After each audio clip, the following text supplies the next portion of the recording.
Shalom frères et sœurs en Christ. Shalom. Samuel, nous continuons aujourd'hui notre récit sur les dons spirituels. Parfait! Nous étions sur le vol de dons ou destinée. Dieu nous a tous créés avec une destinée, mais beaucoup peinent à entrer dans cette destinée. Il faut comprendre que nous sommes dans un monde où deux royaumes se combattent sans relâche. Refuser de combattre, c'est laisser l'autre te dominer. Et le combat porte sur ce que tu possèdes en toi, sans même le savoir. Tu es peut-être le Joseph ou la Esther de ta famille, mais tu ne le sais pas. Donc pour récupérer et préserver ta destinée, tu dois connaître le fonctionnement de l'ennemi. L'ennemi ne vient jamais à visage découvert. Il est très rusé et un grand manipulateur. Et toi là-bas, c'est toi qui veux ma mort, n'est-ce pas? Attends, tu vas voir. Qu'est-ce que tu racontes? Lâche-moi! Tu vas voir! Hey, arrête! Non Samuel, ce n'est pas comme ça. Ton ennemi n'est pas physique. Et les armes avec lesquelles tu combats ne sont pas physiques non plus. Ton ennemi, c'est d'abord le péché. Et ensuite, il faut savoir contrôler sa pensée et ses émotions. Et une autre grande arme que tu dois avoir, c'est le discernement des esprits. Regarde cette vidéo, puis dis-moi qui est l'ennemi d'Abigaël, à qui l'on porte de fausses accusations. Petite jalouse, je t'ai fait quoi? Tu racontes partout que j'utilise les écorces sur mon mari. Tu ne devrais pas être au courant de ça. S'il te plaît, qui te l'a dit? Ça ne te regarde pas. Ça n'est pas la question. C'est Hawa, la dame à la robe rouge. Le but de l'ennemi, c'est de créer une porte pour voler ce qui est en toi. Ce n'est pas en bagarrant qu'on pourra me le prendre, vu que c'est spirituel. La Bible nous donne une liste exhaustive de nos ennemis dans Galates, chapitre 5, versets 20 à 21. Donc pour te répondre, Samuel, l'ennemi dans notre petite vidéo, c'est la haine. Waouh! Et en même temps, dans cette attaque, il y avait la division et les querelles. Et comment faire alors? L'humilité, la vérité et le pardon brisent les attaques. L'objectif était de toucher le cœur d'Abigaël. Regardons une deuxième vidéo. La voilà, Seigneur. Couvre-moi de ton précieux sang. Abi, la princesse de l'Éternel, comment vas-tu? Ça va par la grâce de Dieu, ma sœur. Pardonne-moi vraiment, ma sœur. J'ai laissé... Cette attaque est physique. Exactement. Une attaque qui utilise ton vêtement, ta photo, tes cheveux ou touche une partie de ton corps. Ou encore des empoisonnements. Cela ne devrait pas être difficile à gérer si l'on prie et fait attention. Les vraies attaques sont celles qu'on ne voit pas. Elles sont puissantes et dévastatrices. Ce sont les attaques spirituelles. Les attaques qu'on voit dans le monde informatique aujourd'hui sont des copies des attaques spirituelles. Impressionnant. Elles sont bien ciblées et très bien organisées et maîtrisées. Les Occidentaux en sont les experts. En Afrique, les attaques spirituelles sont faibles, parce que déjà on ne comprend pas tous les rouages du monde spirituel. Et en plus, il faut beaucoup d'énergie noire pour neutraliser sa proie. Donc les Africains sacrifient moins. Oui, ce qui fonctionne sur des fréquences négatives. Prenons l'exemple d'une personne qui garde la colère ou la tristesse pendant 2 ou 3 jours. Cette colère a été initiée par quelqu'un ou un événement. Et la personne n'a pas préservé son cœur. Plus tu restes dans cet état, tu émets un signal sur une fréquence négative. C'est comme un signal radio fonctionne. Une chaîne de radio émet sur une fréquence définie. Toute personne désirant écouter cette chaîne se connecte à cette fréquence. Le négatif attire le négatif. C'est comme si tu disais à l'ennemi, me voici, venez me chercher. De la même manière, l'ennemi va se connecter à ta fréquence négative. Donc rester longtemps dans un état négatif ouvre les portes à l'ennemi. Et pour ouvrir la porte, combien de temps ça peut prendre? Est-ce 2 jours? 3 jours? Ça dépend de la puissance de l'attaque, de comment la personne gère et aussi de la vie de prière de la personne. Lorsque tu pries, tu reçois l'énergie et la force du Seigneur. Donc tu es en feu. Donc en priant, tu refermes un peu la porte. Pour celui qui ne prie pas, elle s'ouvre sans grand effort. Et l'ennemi, c'est quelqu'un de froid et de lourd.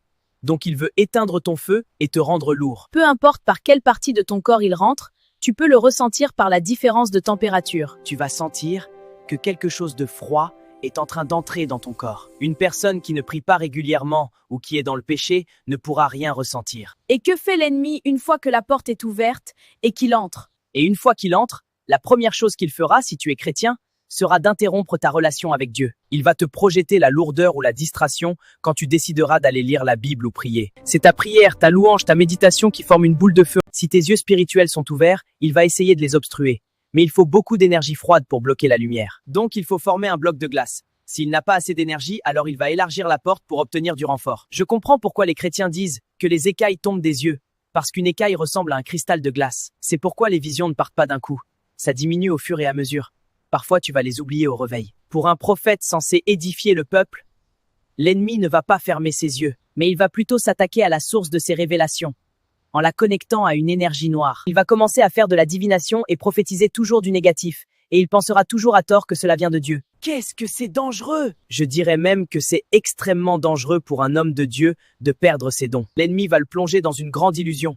Il continuera à manifester ses dons pour lui faire croire qu'il n'a rien perdu. L'ennemi va contrôler ses membres et sa pensée, et créer une illusion de délivrance. Et la personne qu'on délivre est toujours de mèche avec l'ennemi pour un scénario parfait. Sa prière, sa prédication, ses prophéties et ses paroles deviendront des formules magiques, des incantations. Waouh! Et lorsque tu dis Amen, tu ouvres les portes. C'est pourquoi beaucoup sont à l'église, leur vie ne change pas, et n'arrivent même pas à prier, parce que la source qui les arrose est infectée. En gros, l'ennemi sème un grand bazar dans ta vie. Une fois entré dans ton corps, l'ennemi peut aller où il veut et semer le trouble. Tu peux le sentir se déplacer dans ton corps selon sa grandeur.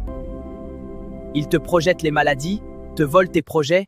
Tout ce que tu fais ne marche pas, parce qu'il est confortablement assis sur toi.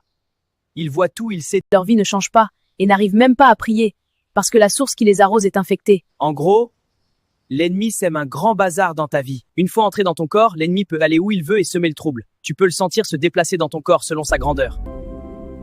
Il te projette les maladies, te vole tes projets. Tout ce que tu fais ne marche pas, parce qu'il est confortablement assis sur toi. Il voit tout, il sait tout, donc il peut te contrecarrer. Pour un footballeur, comment se fait-il voler? C'est le même principe pour tous. Quand l'ennemi entre, il utilise ton énergie pour t'affaiblir et t'épuiser. Il va t'amener à pécher davantage. Il endurcit ton cœur, en exerçant une grande pression sur lui. Tu peux même ressentir la douleur dans ton cœur. Résultat, tu veux pardonner, mais tu n'y arrives pas. C'est pas toi le problème. C'est parce qu'il y a un intrus dans ton cœur qui bloque le pardon. Et quand tu voudras t'humilier, tu entendras une petite voix qui te pousse à être orgueilleux. Non, c'est toi la meilleure, ne te laisse pas faire, tu n'es pas n'importe qui. Il exercera des pressions sur les muscles de tes parties intimes. Tu veux te retenir, mais tu n'y arrives pas. Maintenant, tu vis dans le péché. Il peut passer à la deuxième phase. Profiter de tes dons. Par exemple, pour un footballeur, il a réussi à te couper de la source d'énergie qui t'alimentait par le péché. Il va maintenant te brancher sur une autre source d'énergie négative. Puis l'ennemi va se connecter sur cette nouvelle liaison et utiliser ton don. Donc, tout ce que tes pieds pouvaient faire, ce sont maintenant les pieds de l'ennemi qui vont manifester cela. Ça s'appelle usurpation d'identité ou piratage spirituel. Pour le vol de grâce financière, c'est ta main spirituelle qui sera piratée. Toutes les bénédictions qui sont supposées venir à toi iront dans l'autre main. Il y a tellement de techniques d'attaque que je ne peux expliquer ici. C'est toute une école. Mais soyez sans crainte. Pour chacune des attaques fréquentes, nous ferons une vidéo détaillée par la grâce de Dieu. Nous sommes sincèrement désolés pour la fréquence de publication qui a diminué. L'Éternel a mis Abigail sur une épreuve et ça nous a un peu impacté. Par la grâce de Dieu, on espère en produire plus d'ici là. Nous prions afin que les grands hommes qui vont se lever en Afrique ne tombent pas dans les pièges de l'ennemi. En particulier les sentinelles, les vrais hommes de Dieu qui sont couchés devant l'Éternel. Nous rendons grâce à l'Éternel pour ce message. Que Dieu bénisse le Burkina et son président. Amen. Penses-tu, Gabriel, que la réincarnation existe? Ah, peut-être nous devons demander au Seigneur. À lui toute la gloire.